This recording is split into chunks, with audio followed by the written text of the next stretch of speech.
Boker Tov. Today's daf is daf Tzadik test number 99. As we learned, Prachenu Kol Beis Yisrael Nesur Matzar V'Shivya. Yesterday we learned at the very top of the page that they asked, well, at the end of yesterday's daf, and they asked that the questions we pointed out that you're supposed to build a building with the same ratios of the heichal. The heichal was 40 by 20, and the height was 30, which is half of the sum of the length and the width. So the Gemara, so therefore the heichal was 30 amas high. So the Gemara said, what about they asked the kasha of Rav Chanina, what about a pasuk in Melach Malv that says, it was 20 by 20 and a 20 height, not 30. What's going on? So he says, no, the 20 height is from the top of the kruvim. The top of the kruvim was at 10, was 10 amas from the ground. And on top of that was 20 empty space. So 10 plus 20 is 30. So the Gemara at the top of the page here, we'll start from the very top of the page, Tzadik test. What's the chiddush of that?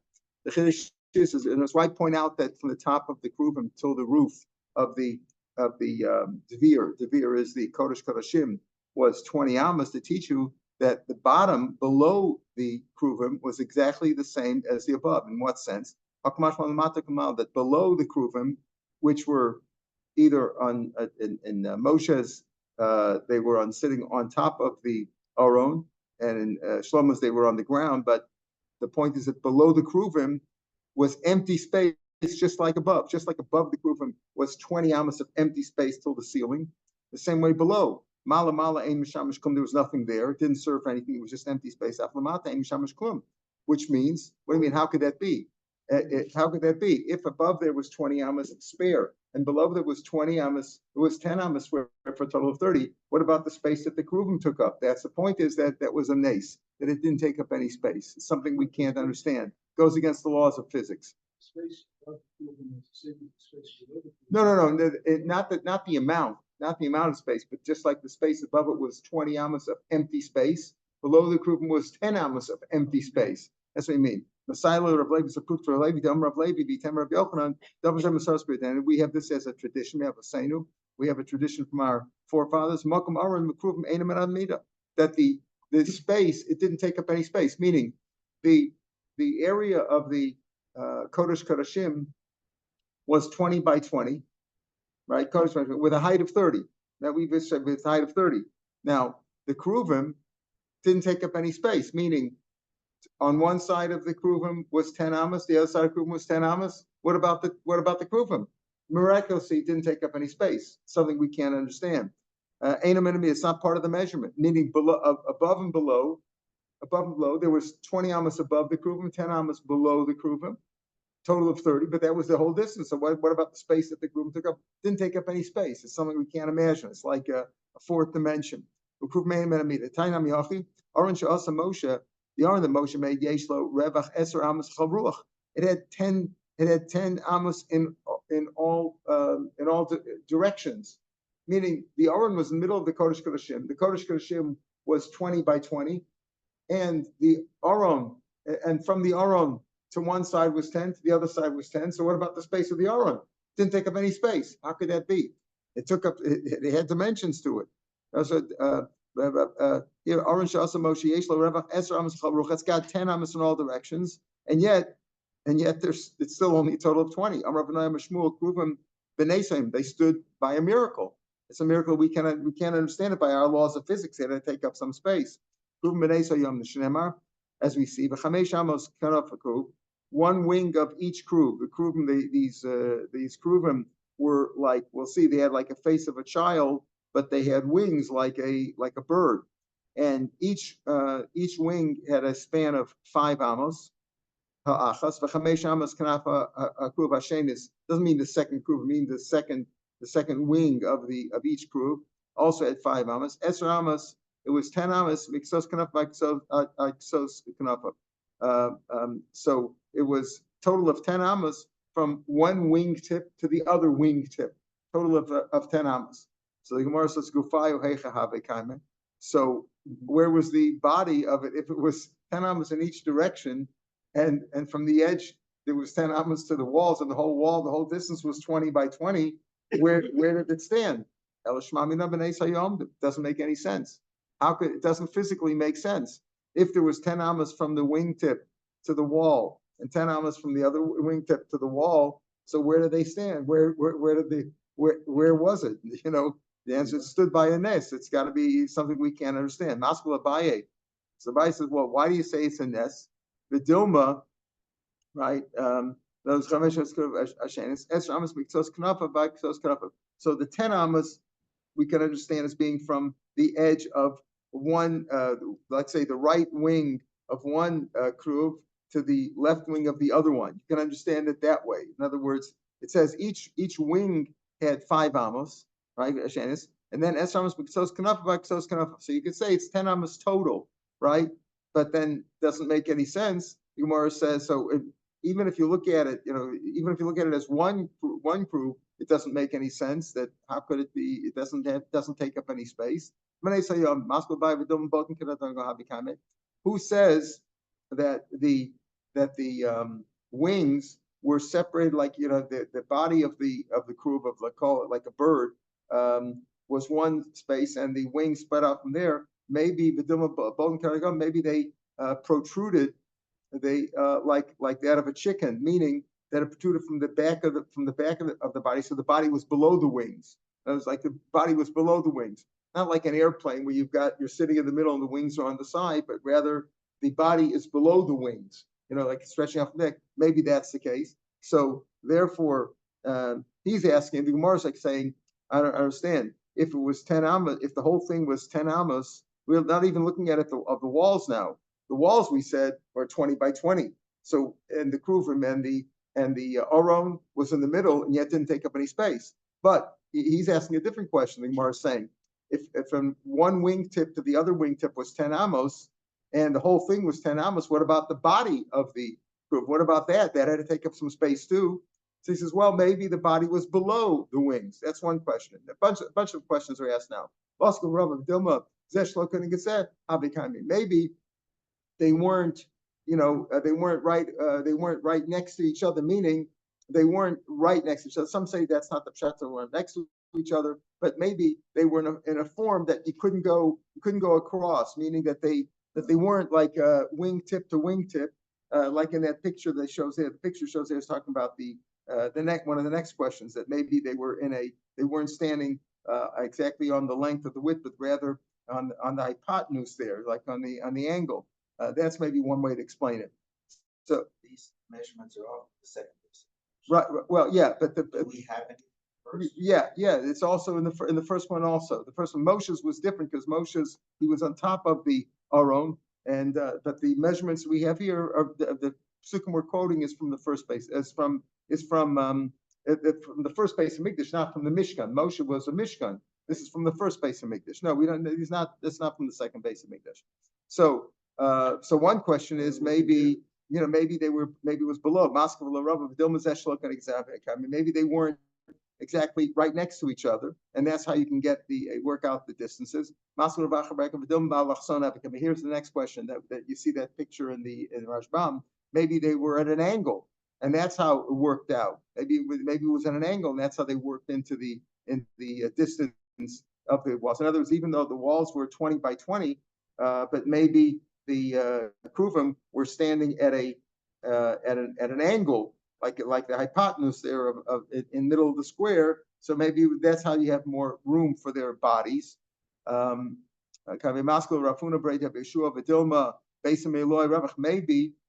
Maybe the 20 by 20 is on the floor of the base of Mikdash. In this case, the Devir, the Kodesh Kodashim. But maybe the walls got narrower as they went up, and therefore the width of the walls near the up above at the 10 amma mark, let's say, was wider. And that's another way to understand it. Maybe their wings were bent.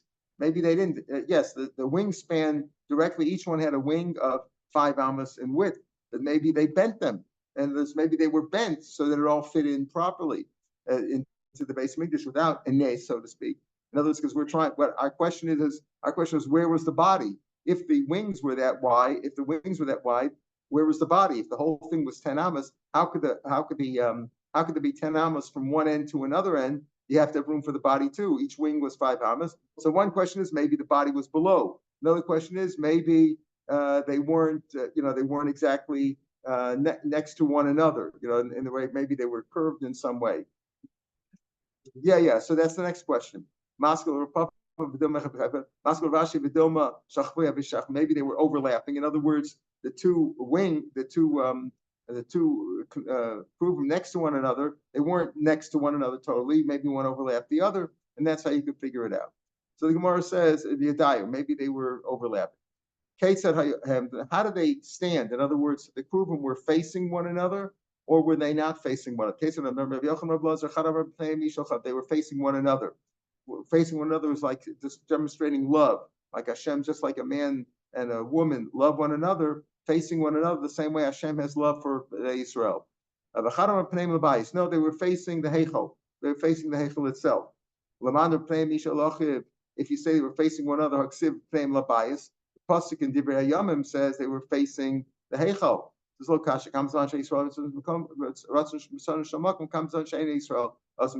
In other words, they were set up originally facing one another to show the love of Hashem for Bnei Israel.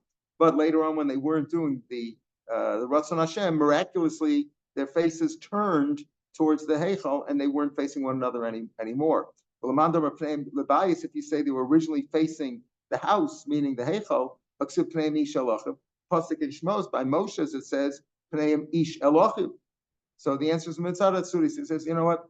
They weren't really. They were really facing the Heichal, but they were turned a little bit, like a person leaving his Rebbe. Like you walk away a little bit, you're facing him a little bit. The Gemara doesn't say over here.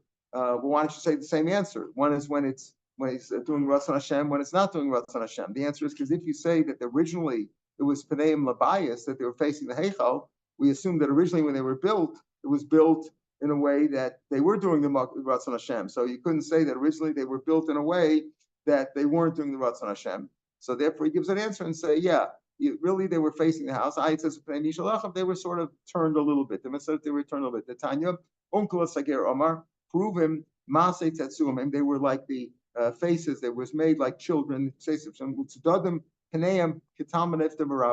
and the faces were turned a little bit like when you leave your Rebbe. Now, so when you leave your Rebbe, you don't just turn around and show him your back.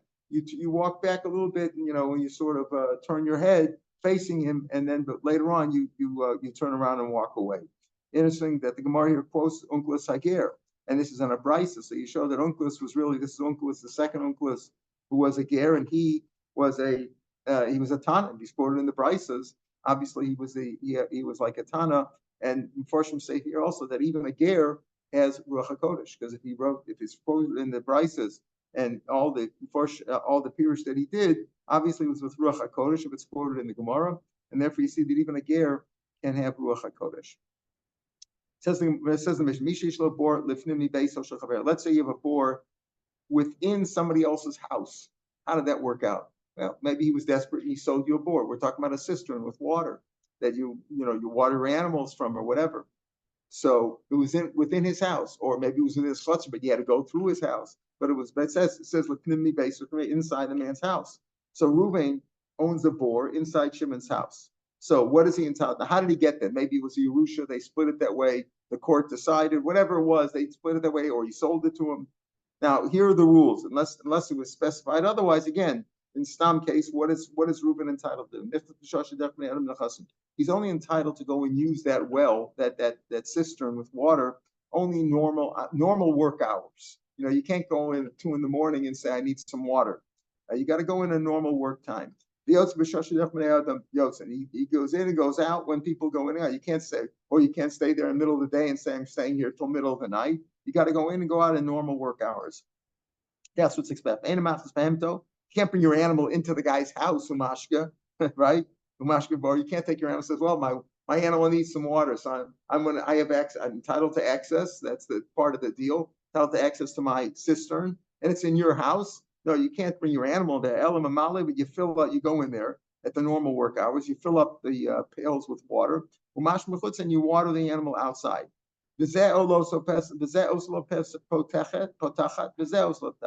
Each one, both Reuben and Shimon, Reuben who owns the cistern, and it's in Shimon's house, both make a lock.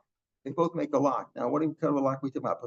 Where's the lock for? Obviously, Shimon has a lock on his house, and he's got a knock on, and Reuben's got a knock on the door. What are we talking about here?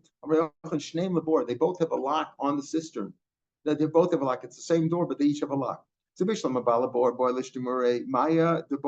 I understand why Reuben, who owns the cistern, wants to put a lock on there. So Shimon, who lives in that house, won't go and take his water. Why does Balabais need a lock on it? Why does he have to lock it? He has to lock it, so to speak, so that Reuben can't come in and take water. To make sure that Reuben doesn't come in when Shimon's not home and his wife is home alone. That's already a concern, right? That Reuben shouldn't be. Reuben says, let's say Shimon's at the office and Reuben wants to get some of his water, and it's the middle of the day and only Shimon's wife is home. That's not nice. Reuben shouldn't go in and be yachid with Shimon's wife.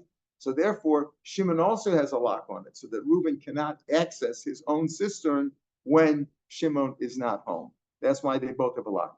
Says the mission at the top of Amid Beis. This is a similar thing. This is also we had the concept before of chashad, that the concept before that we also mentioned before that that why do we said that if you were makabel or you bought a room from somebody else, what do we say? For base chasnas for a son and base amunas labito. Why not the other way around or both?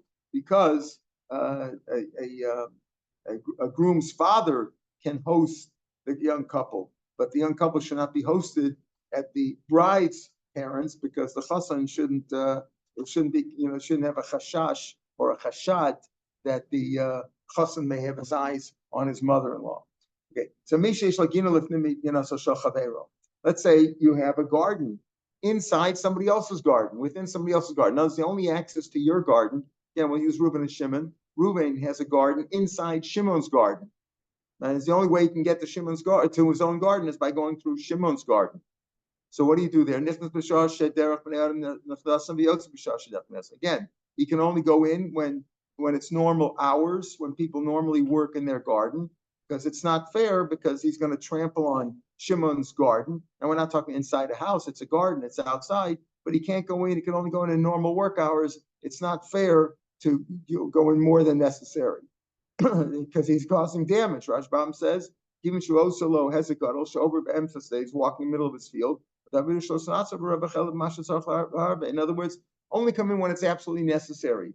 Don't tell you wanting to pick you. You can't say middle of the night I'm short 2 tomatoes and I want to go in and trample on your garden again to my garden. No, the understanding is, unless it's specified otherwise in a contract, that he can only go in and to access his own garden during normal hours when Shimon himself would be attending his garden. So I can't bring in any dealers, businessmen in there too. Maybe he wants to go in and bring in one of his dealers, one of the people he's going to sell his vegetables to. Can't do that. You have a garden in somebody else's garden. You're entitled to work your garden. You're entitled to go in there normal hours, but you can't start bringing people in. You can't use it as a shortcut. You're entitled to service your garden and work in it and do what you have to do, but you can't use it as a shortcut to get to somebody else's because you're going through Shimon's garden to get to your garden. So it's not fair to Shimon for you to come in off hours, and it's not fair for you to use it as a shortcut just to service your garden. Even during regular work hours, you can't use it to access another field as a shortcut. Ba'achitzom, the one on the outside, that would be Shimon, who owns the outer garden. So Reyes Aderech, he is entitled to plant vegetables, whatever crops, vegetables on the road, meaning the path that Reuben's going to use in Shimon's garden to access his own garden, to access Reuben's garden. So the fact is that path belongs to Shimon because it's in the middle of Shimon's garden. It's Shimon's garden. Reuben's garden is within Shimon's garden. So the only way for Reuben to get to his own garden is to go through Shimon's garden. So there's a path for that, but the path belongs to Shimon, so he's allowed to plant it.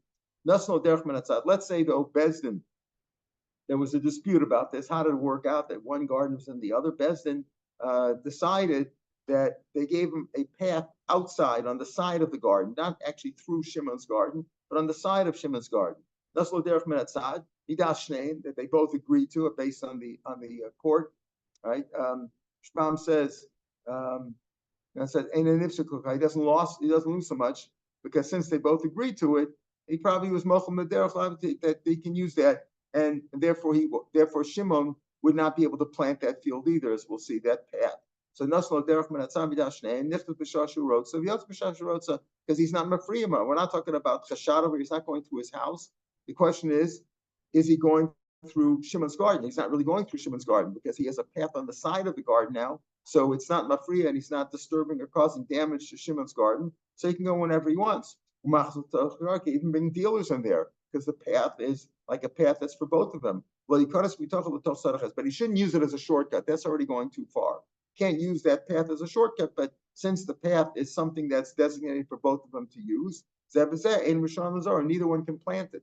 Neither one can plant there because even though it's technically in Shimon's property, but since the court decided and they both agreed that they'll use that path on the side, so it's not causing any direct damage to Shimon, so he can bring dealers in there and he can go in and go out as he pleases, whenever he wants to. Amar Yehuda, Amar Shmuel. Let's say a man says, I'm going to sell you an irrigation canal. Now, amma sounds like it's an amma, the dimension of an amma, but it's really amma here is a channel. I'm selling you an irrigation canal that's to irrigate your fields. So that needs a lot of water. Again, if it's not, all these things are when it's not specified, the dimensions are not specified. I'm just selling you a water channel to take water to your crops. No slow base amos. It's got to be 2 amos wide. The channel has to be 2 amos wide. Obviously, the length has to be long enough to get to his crops, to his fields, but it's got to be 2 amos wide. The banks have to be an am on either side. Why do you need banks? Because if you don't have banks, little by little, the water erodes the banks. So you got to have some land on the side. You have to have some dirt and earth on the side to keep it going, to make sure that the channel stays a channel. If it all erodes, eventually the whole thing collapses. So you won't even have a channel. So he says you have an am on either side for the banks. Let's say he says amma beis hakilon. That's one girsa. Rajmam says another one is amma beis hasilon. If it's like a pond, meaning it's not something to water crops, it's simply to water animals, to draw water, to wash your clothes, things like that. It's more like a pond in the middle of his field. He sold him that. It only has to be 1 amma wide. Notice you see here we're talking about the measurement is amma, but the amma is also a word meaning the channel itself. So if he sells them only like a pond for washing or for watering his animals, then it only has to be 1 amma wide and a half an amma of bank on either side. Those are like a fine mizarm who can plant on those banks. Don't forget, the guy who owns the land is selling him this channel of water going through his land towards going through the seller's land to the buyer's fields. So who is those banks? Who's entitled to plant them? Rabbi Yehuda Shmuel Baal Hasadazar, the owner of the field, meaning the seller who sold him the channel, he can plant them. Now, Zorea refers to crops, vegetables. With Nachman Shmuel, Baal Hasadanotam, he can plant trees there. Manda Amar Zaram Koshke Notam. If you say the one who says that you can plant crops and vegetables, certainly you could plant trees. We'll see why. Mandam or notam, but the one who says you can plant trees there, why? Because whereas opposed to the tree, usually the roots go down, and when it comes to crops, they spread out, and therefore they penetrate the bank, and they will ruin the bank. They'll make the bank fall apart, crumble, and you can't do that. So even though the seller sold him the channel in the field, and the banks, he's got to allow enough space for the banks. There's no space for the banks. That's not a channel. If it's not a channel of water, if there's no banks, so he's got to allow room for the banks. But on the banks themselves, the owner can plant either trees, right? One who says trees, you can only plant trees, but you can't plant seeds, vegetables, things like that, crops, because the roots spread out and destroy the banks. Let's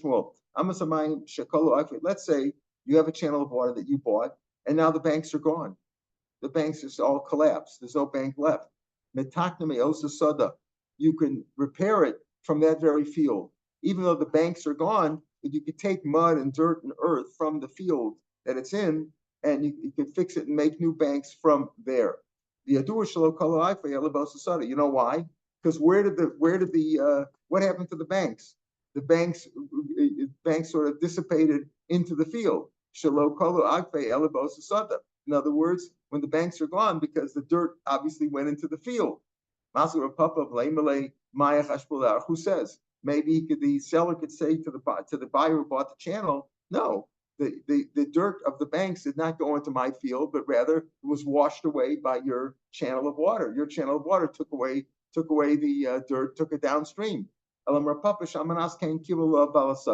It's understood that. In other words, it's not because really we don't know what happened to the dirt. The banks could have dissipated into the channel of water, or they could have gone onto the field. They could have washed onto the field. We don't know. But the point is that there's an understanding that if I'm selling you a channel of water, whether it's a irrigation canal, which requires 2 amas wide and an amma on either side, or a pond of water that's got 1 amma on either side, and 1 amma of width in the water, and a half amma of bank on either side, it's an understanding if the banks fall apart, that you can make new banks from my field. That's the understanding. Says the Mishnah, let's say over time, people, the public started using a path in this man's field. Reuben had a field, and the public used it. Maybe at one time he sold it to them, made it available to them, donated it to them, or they just came to use it, but it was established that this was always a public path that went through Reuben's field. Reuben decided one day that he wants that area. So he said, okay, I'll tell you what, I'll designate another area in my field for a path, for the public path. Natla, he took it away. He gave them another path. The new path that he gave him is given to them. But he doesn't get his own. You can't take away a path from the tzibur. Whatever the reason is, even this is all assuming even that the paths are equally serviceable for the public. It's not causing them any. Well, still, once it's a public path, it belongs to the public. So therefore, you can't take it away. If you gave them a new one, too bad. Now that's theirs too, and now they have 2. Now, what if a man says to somebody, "I'm going to sell you a path," and he says it at derech hayochid? It's a simple path. That's dalet amos. It's got to be dalet amos wide. I'm selling you this path. It's got to be dalet amos wide. Derech, if I tell him I'm selling you a derech for Rabin, I'm selling it to you or donating it to you. Sheshes rayama. That's the width. Derech hamelech ein lashir. Derech hamelech ein lashir. Now the king can take what he wants. So what does that mean? That you're selling it? It could be that you just use that word. I'm selling you derech hamelech. There's no shear. It could be any amount. Take as much as he wants. Derech hakever also ein lashir. The path for a funeral. That's also ein lashir because you want people to come. A ma'amad, right? What is ma'amad? Ma'amad was they used to go on the way back from the funeral. They would stop 7 times and sit down and say kumu and stand and sit. And they would darshan, they would eulogize. So how big is that? This is already not a path. The other ones we're talking about is a path. Derech hayochid, derech harab, derech hamelech, derech hakever. Here we're talking about an area, like a public space for these eulogies. Dayonei tzipore amru, the judges of tzipore, right? Who are the Rashi Ram says the lowest parish. Apparently, those are not among those that are mentioned in Sanhedrin Zion about whenever it says the Dayana of this, the Dayana of that, Dayana person. It's not clear who they are. That's base arbal kavim. It's an area of 4 kav. What is an area of 4 kav? So remember, we talked about a base saw. The base of Migdash was 100 by 50. The Azara was 100 by 50. The whole Azara. That was 5,000 square amas, right? 100 by 50 amas is 5,000 meters, and that's called base sasayim, like the chutzner of the base of Migdash, base sasayim. So therefore, that's 2 saw. 1 saw would be half of that. Would be how much?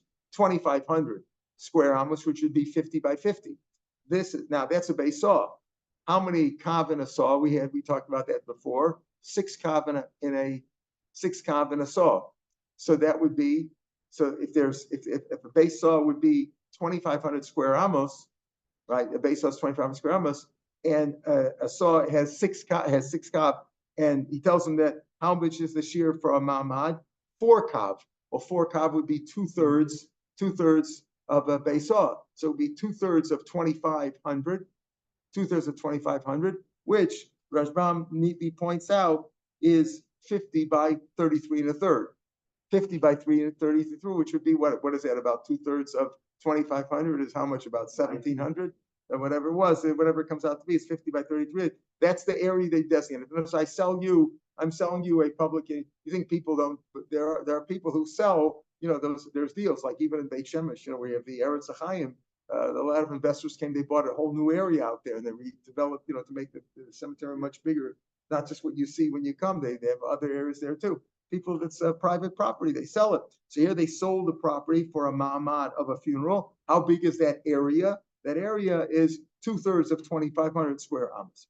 All right, we'll pick the podcast. Will take you over the next 3 dapim from here. Tomorrow's daf, Thursday, Friday, and Shabbos. With 2 days of Rosh Hashanah Shabbos. That's Kuf Kafal from days from here from the Mishnah. And on Sunday, we'll pick it up from the new parak, the 7th parak, on Kuf Beis Amid Beis, near the bottom of Shabbos' daf, from Kuf Beis Amid Beis. We'll pick it up from there. And next week we'll be learning at 5 o'clock every day, except for Erev Yom Kippur. The last day, Friday, will be Erev Yom Kippur. Next Friday is Erev Yom Kippur. So that then we'll learn regular time because they start davening at 6. All the other days, Sunday through Thursday next week, in Meretz Hashem Aser Simei Tshuva, we'll be learning at 5 o'clock. 5 o'clock New York time. It would be 10 p.m. Eastern. New York time. New York time, 10 p.m. Eastern. Shana Tova to everybody. Tov.